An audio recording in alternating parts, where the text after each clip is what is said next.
우리 인사하시겠습니다. 사랑합니다. 은혜 받으십시다. 인사하겠습니다. 오늘 본문 말씀을 가지고 애통하는 자의 복이란 제목으로 하나님의 말씀을 함께 받겠습니다. 하나님께 주시는 은혜가 우리의 마음속에 임하기를 축원을 드립니다. 얼마 전에 대전에서도 관평초등학교 초등교사가 극단적인 선택을 했다고 합니다. 이 사회가 뭔가 폭발하지 못하고 속에 애통하는 것이 있다가 어떤 사건을 보면 이것이 함께 터지는 경우들이 있죠. 그래서 요즘은 이 학교 쪽에서 자꾸만 이러한 일들이 반복이 되고 있습니다. 이 교사는 너무나 힘들었는데 어디에서도 위로를 받지 못했다고 하죠. 물론 갑질하는 교사도 있고 갑질하는 그러한 학부모도 있고 교사도 잘못하는 것이고 학부모도 잘못하는 경우가 다 있습니다. 근데 이 교사는 제가 잘 모릅니다만 그 학부모의 어떤 악성 미련 때문에 힘들어했는데 교장에게서도 위로를 받지 못하고 또 교육청에서도 위로를 받지 못하고 혼자 힘들어하다가 이렇게 극단적인 선택을 했다고 합니다. 올해 상반기에만 1월부터 6월까지 이 상반기에만 우리나라에 자살한 사람이 7,000명이라고 합니다. 그 어디에서도 심지어 가족에게서도 위로를 받지 못하여 결국 극단적인 선택을 한 사람들의 숫자입니다. 굉장히 많죠. 7,000명이에요. 그들에게 어떤 위로가 있었더라면 극단적인 선택을 하고 싶은 마음이 있었다 할지라도 극단적인 선택을 하지 않았을 텐데 하는 아쉬운 마음이 있습니다. 오늘 성경 말씀에서는 애통하는 자는 복이 있나니 그들이 위로를 받을 것이며 했어요. 물론 우리가 애통해야 할 때 마음이 너무나 슬프고 아플 때 위로가 필요한 것은 사실입니다. 하지만 위로가 필요하긴 하지만 애통하는 것이 어찌 여러분 복이라 말할 수 있습니까? 애통하는 것은 복이 아닙니다. 그렇다면 오늘 이 성경에서 예수님께서 말씀하시는 애통하는 자는 복이 있나니 그들이 위로를 얻을 것이라 왜 예수님은 애통하는 것을 복이라고 말씀하시겠습니까? 여기서 애통은 하나님 앞에 바로 살지 못하는 피조물로서의 인간으로서의 것을 깨닫고 하나님 앞에 애통하는 것을 말하는 것입니다. 우리는 다 죄인입니다. 너무 연약하고 너무나 우리는 부족해서 심지어 우리가 크리스찬 하나님의 자녀로서 우리가 믿고 살면서도 우리는 연약하기 때문에 죄인으로 살아요. 그런데 우리가 하나님 앞에 불순종하고 또 하나님의 말씀도 살지 못하고 죄인으로서 살고 있는 이 모습을 마음 아파하면서 하나님 앞에 나가서 하나님 오늘도 내가 하나님의 자녀인데 하나님의 원하신 대로 살지 못하고 있네요. 이렇게 하는 자가 하나님 앞에 복 있는 삶이라고 말씀하시는 것입니다. 우리가 이렇게 하나님 내가 하나님의 아들 딸인데 내가 천국 백성으로 오늘도 믿고 사는데 내가 오늘도 숨겨진 죄악을 가지고 하나님 앞에 나와서 예배하네요. 내가 한 주간도 불순종하고 내 욕심으로 살았으면서 또 하나님 앞에 나와서 이렇게 주일날 예배하고 있네요. 이 마음을 가지고 예배 드리는 자를 하나님이 위로하신다라고 말씀하시는 것입니다. 여기에서의 예수님께서 말씀하신 위로는 성경에서 말하고 있는 대로 의와 평강과 희락인 것입니다. 이런 마음으로 하나님 앞에 나아가 기도하고 예배하는 자에게 하나님께서 그 마음에 위를 주시고 즉 인정을 해주시고 하나님께서 그 마음에 희락 그리고 평강의 마음을 주신다는 것입니다. 고린도후서 6장 1절 말씀에 보면 이런 말씀이 나옵니다. 하나님의 은혜를 헛되이 받지 말라라는 말씀이 나옵니다. 우리는 죄사함의 은혜를 믿는 자들입니다.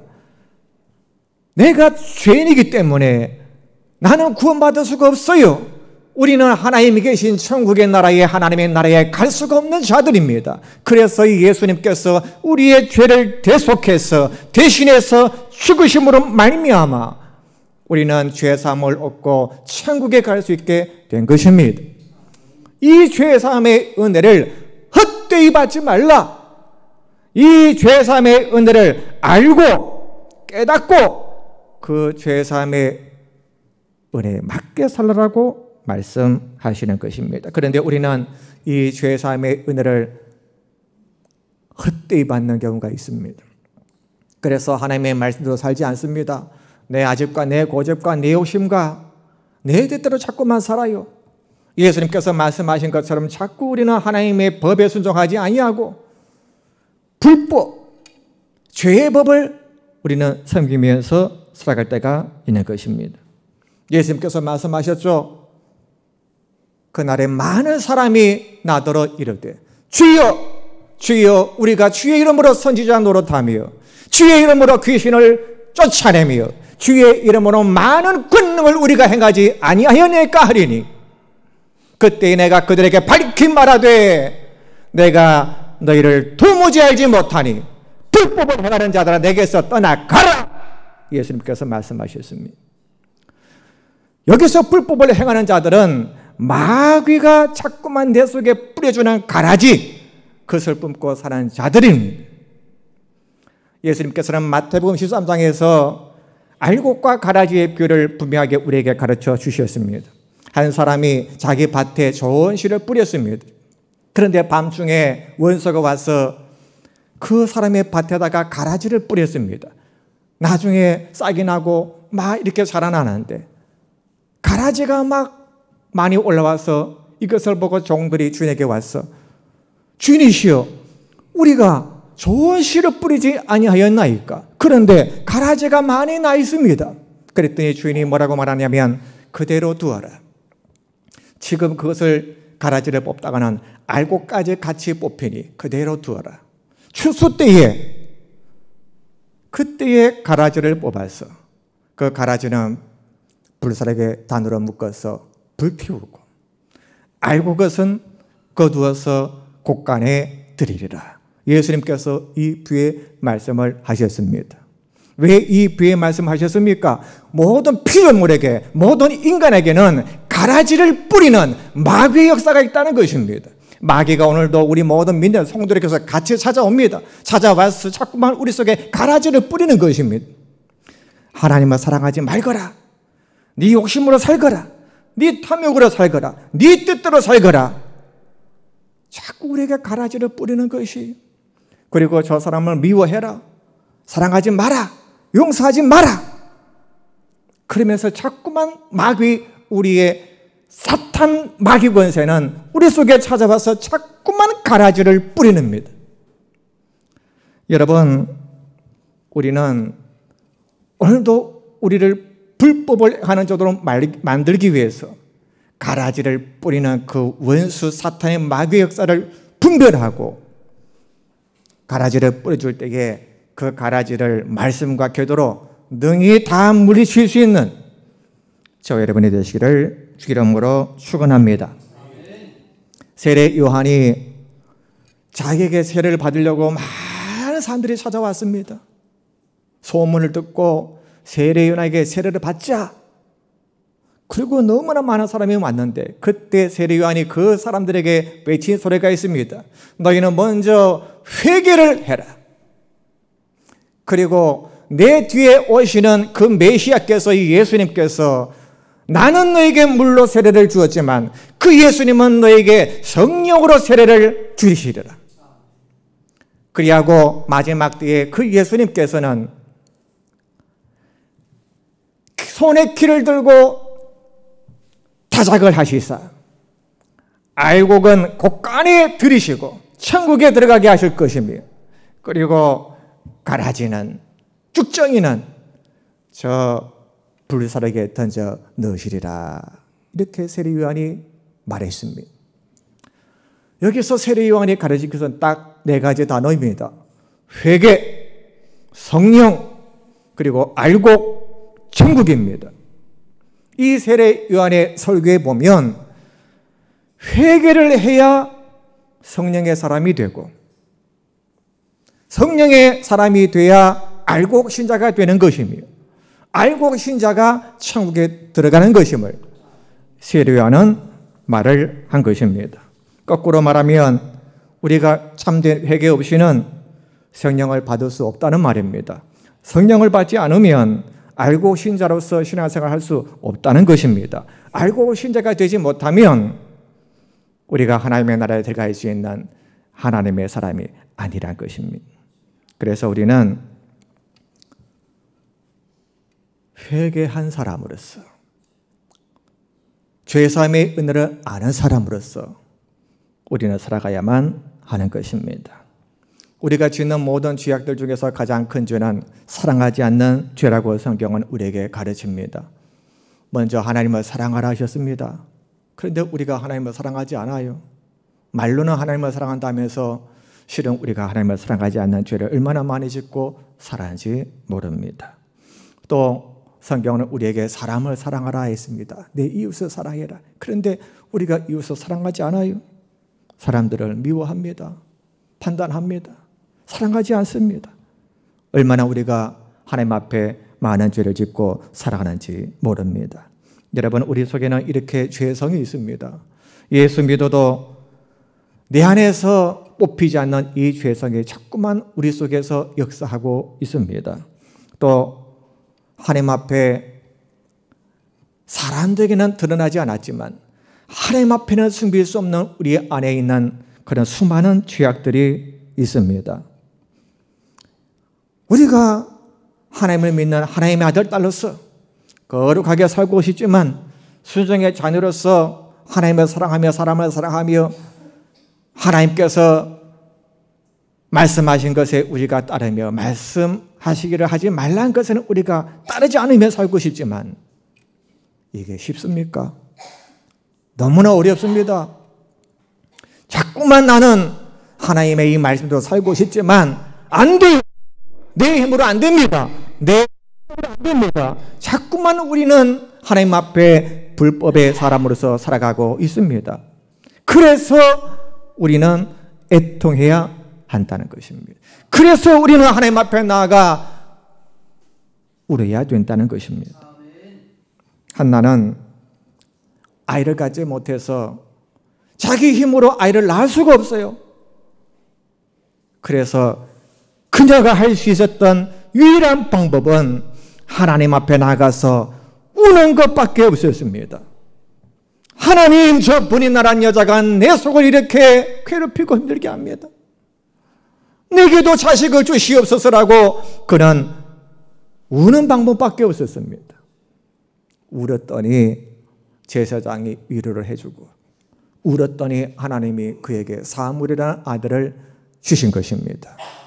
마찬가지로 우리의 힘으로 할 수 없는 이 죄의 권세, 우리의 능으로 이길 수 없는 이 흑암의 권세, 마귀의 권세, 그래서 우리는 하나님 앞에 나가서 울시는 자가 되어야 되는 것입니다. 예수님께서는 세리와 바리새인의 기도를 말씀하셨습니다. 바리새인은 종교적인 기도를 했습니다. 하지만 세리는 어떻게 기도했는지 여러분 예수님께서 말씀하신 것을 알고 계시지 않습니까? 그는 가까이 가서 기도하지 못했어요. 바리새인처럼 앞서 나가서 앞에서 기도하지도 못하고 저 뒤에 멀리 서서 그는 감히 하늘을 우러러 하늘을 바라보지도 못하고 그는 머리를 숙이고 손을 모으고 하나님, 나를 불쌍히 여기소서. 나는 죄인으로 소이다. 예수님은 이 세리의 기도가 참된 기도라고 말씀하셨습니다. 왜 그것이 참된 기도입니까? 애통하는 마음으로 드린 기도이기 때문에 그러한 것입니다. 오늘 우리가 주일날 예배로 나와서 대표 기도자가 우리의 모든 알고 모르고 지은 죄를 용서하여 주옵소서. 그때 우리가 함께 아멘. 여러분, 이것이 하나님 들으시는 기도일까요? 애통하는 마음이 없는 아멘은 하나님이 받지 않으십니다. 이 세리처럼 우리가 그 기도를 함께 할 때에 애통하는 마음으로, 세리와 같은 마음으로 나를 불쌍히 여기소서. 나는 죄인으로소이다. 그러한 마음으로 올리는 기도를 하나님은 받으시고 우리에게 새로운 은혜를 부어주실 줄로 믿습니다. 향유 옥합을 깨뜨렸던 마리아의 이야기도 우리가 알고 있습니다. 예수님께서 이제 곧 십자가에 죽으실 것을 말씀하셨을 때 제자들은 받아들이지도 믿지도 깨닫지도 못했습니다. 그런데 이 향유 옥합을 깨뜨린 마리아는 예수님께서 죽으신다니까 너무 마음이 아픈 것입니다. 그래서 예수님께서 죽으신다니까 내가 미리 그 예수님의 장례 그걸 내가 드려야 되겠다.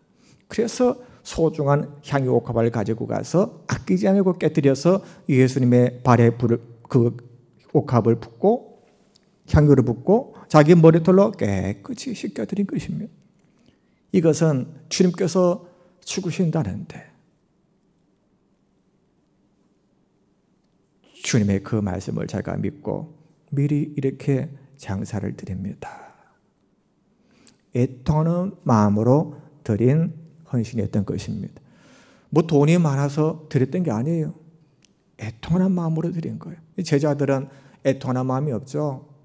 제자들은 그 아깝게 가난한 자들에게 주면 얼마나 이게 좋겠느냐. 애통하는 마음이 없어요. 여러분, 세리와 바리새인의 차이, 또 이 제자들과 향유옥합을 깨뜨렸던 마리아의 차이, 애통함이 있느냐 없느냐의 차이 아닙니까? 하나님은 애통하는 자를 찾으십니다. 애통하는 자를 받으십니다. 그 애통하는 자를 하늘의 위로로 위로해 주시는 것입니다. 그렇다면 우리가 여러분 어떻게 애통해야 될까요? 애통하는 것, 그냥 저의 죄를 애통해야 합니다. 그러면 됩니까? 세 가지로 우리는 애통해야 되는 것입니다. 그 첫 번째가 구체적으로 날마다 우리는 우리의 죄를 고백하며 애통해야 되는 것입니다. 구체적으로.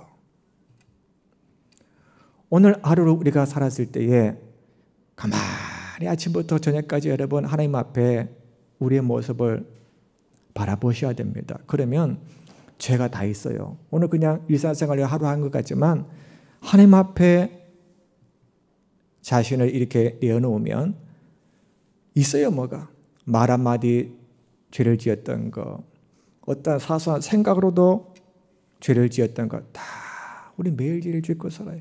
그러면 그걸 구체적으로 하나님 앞에 해야 돼. 내가 오늘 누구에게 이렇게 말을 했는데 하나님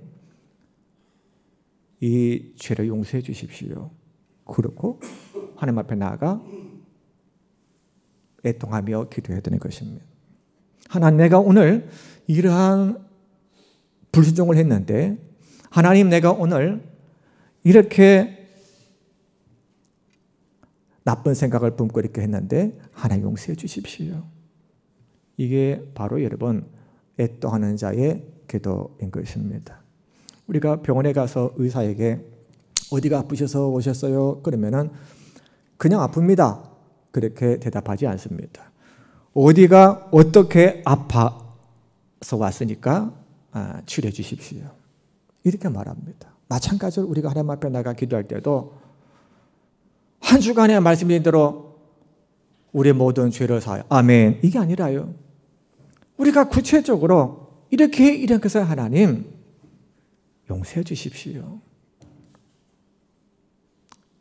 이렇게 할 때 하나님의 이루하심이, 하나님의 새롭게 하심이 우리에게 원단할 것입니다.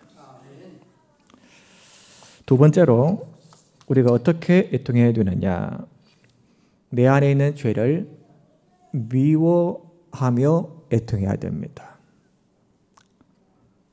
여러분 속에 있는, 우리 속에 있는 죄 있잖아요. 이런 것을 여러분 미워하십니까? 근데 우리는 이걸 미워해야 되는데 이것을 미워하지 않아요. 사람들을 미워하고 또 뭐 어떤 것을 미워하고 거꾸로 살아요. 여러분, 먼저 내 안에 있는 이러한 불순종과 내 안에 있는 이 모든 죄를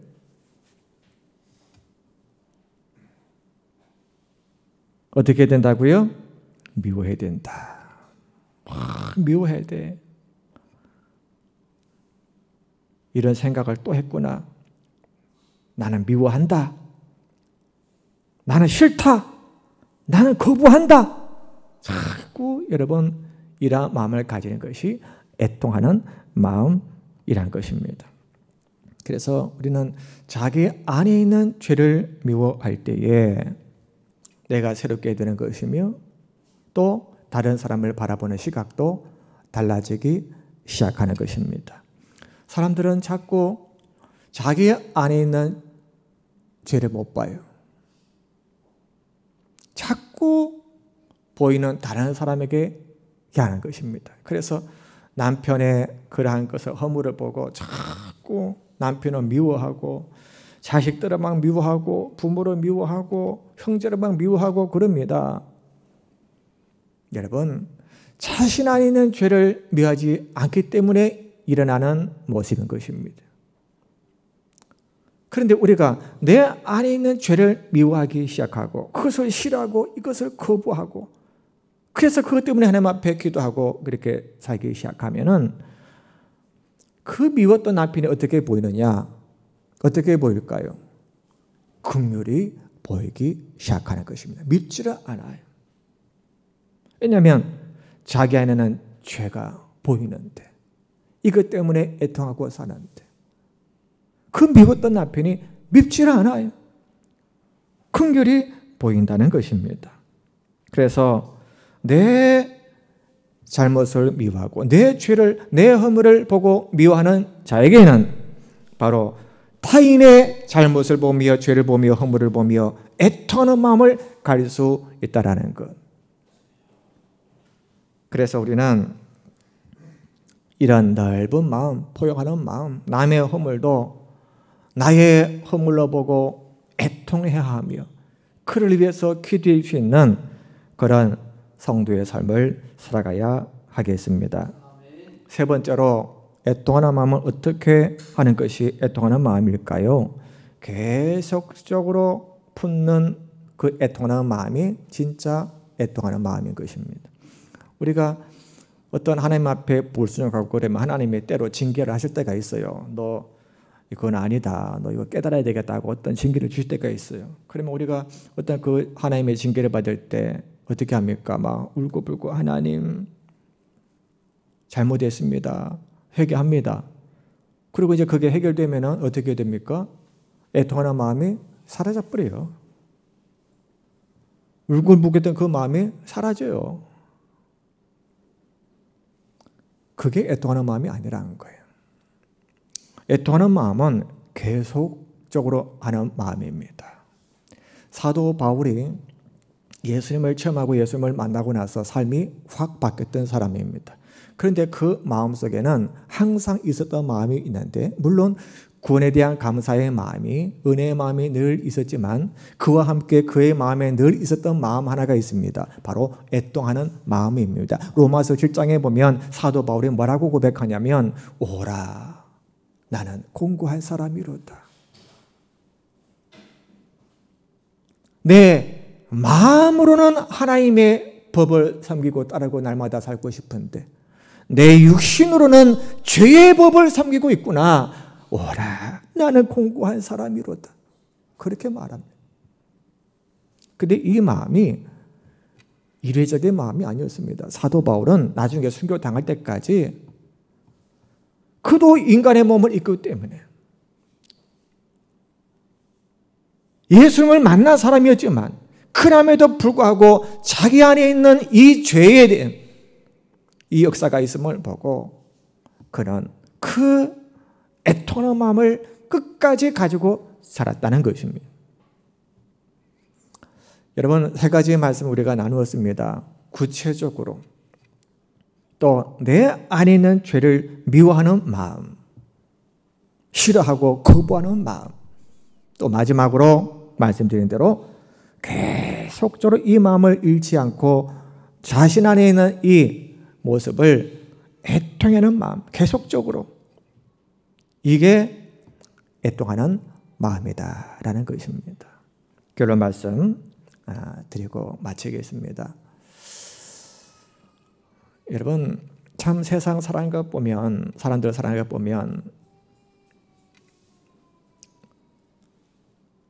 이 진리의 하나님의 말씀을 깨닫지를 못해서 살아가는 모습들로 가득합니다. 우리 성도들은 예수님의 이 말씀을 기억하고 자신을 보고 하나님을 보고 천국을 보며 살아가는 자가 되어야 될 것입니다. 애통하는 자는 복이 있나니 그들이 위로를 얻을 것이다. 하늘나라의 위로는 하나님 앞에서 여러분을 인정해 주시는 그 축복은 바로 오늘도 십자가의 그 죄사함의 은혜를 알고 애통하는 마음으로 하나님, 내 힘으로는 이 죄의 능력을 흑암의 권세를 이길 수가 없네요. 내 허물은 하나님 아십니다. 모든 자에게 있는 이 허물이란 것, 이 죄의 권세라는 것, 어느 누구도 그것을 이기고 살 수 있는 자가 없는데 하나님, 그래서 내 힘으로 안 돼서 내 능력으로 안 돼서 이걸 가지고 오늘도 하나님 앞에 나옵니다. 이 마음을 가지고 사실 수 있기를 축복합니다. 그러한 자에게 하나님께서 의를 주시고 평강을 주시고 하나님께서 희락을 주시며 하나님께서 나는 죄사함의 은혜를 아는 자구나 그러시면서 여러분, 우리가 완벽하지 않더라도 날마다 그 죄의 권세를 분별하며 조금씩 그 죄의 권세를 우리가 약화시키며 이기며 사는 기쁨을 우리에게 주실 줄로 믿습니다. 늘 행복자로서 죄의 권세와 싸우면서 날마다 행복자로서 하나님의 주시는 위로와 힘과 하나님 주시는 능력으로 살아가는 저희들 되시기를 주 이름으로 축원합니다. 기도하겠습니다. 하나님 감사합니다. 우리같이 연약하고 부족한 저희를 하나님께서 하나님의 아들 딸로 삼아주시고 예수 그리스도의 십자가의 보혈의 피를 의지하게 하시며 믿게 하시며 하나님의 아들 딸로 살게 해주셔서 감사를 드립니다. 우리가 이 죄사함의 은혜 속에 살고 있지만 가라지를 뿌리는 이 마귀 사탄의 권세 때문에 우리는 또 원치 않는 죄의 법을 섬기고 살아갈 때가 있습니다. 하나님 아버지, 우리가 이 죄의 권세에 날마다 눌리며 살아가지 않도록 도와주시를 원합니다. 내 힘으로 내 능력으로 되지 않기 때문에 우리가 하나님 앞에 나아가 애통해야 합니다. 우리가 애통해야 할 때에 성령께서 우리에게 힘을 주시고 성령께서 우리에게 능력을 주심으로 말미암아 우리는 죄의 종으로 계속적으로 살아가지 아니하고 하나님의 뜻을 붙들고 나가게 하나님의 말씀에 순종하며 나가게 하게 하실 줄로 믿습니다. 이러한 놀라운 이루하심의 축복의 역사가 우리 모두 가운데 있도록 성령님 도우시고 역사해 주시옵소서. 예수 그리스도 이름으로 기도하옵나이다. 아멘.